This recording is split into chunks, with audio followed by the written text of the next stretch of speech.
Weather update as of July 24th, 2024, 8 a.m. Super Typhoon Karina, Gamey.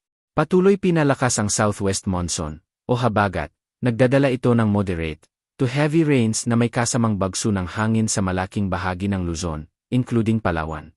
Maglalandfall na ito sa northern Taiwan sa loob ng 24 na oras.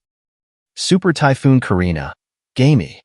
It is located near 23.5 degrees north, 123 degrees east, over Philippine Sea, and is tracking north-northwest to northwest toward northern Taiwan at a speed of 15 kilometers per hour. The maximum sustained winds near the center are 160 kilometers per hour, with gustiness reaching 200 kilometers per hour. The 4 to 5 days forecast trajectory of Super Typhoon Karina, Gamey, expected to exit in the Philippine area of responsibility within 36 hours. Hinahatak nito ang habagat, o ang southwest monsoon, na makakaapekto sa malaking bahagi ng Luzon, including Palawan.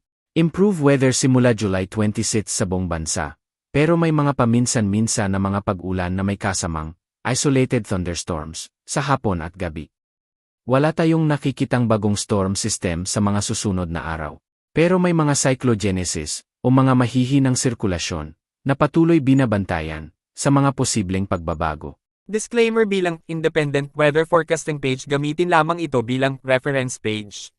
Donate any amount at GCash number 0945-322-4311 to improve our forecasting in the near future. Stay safe.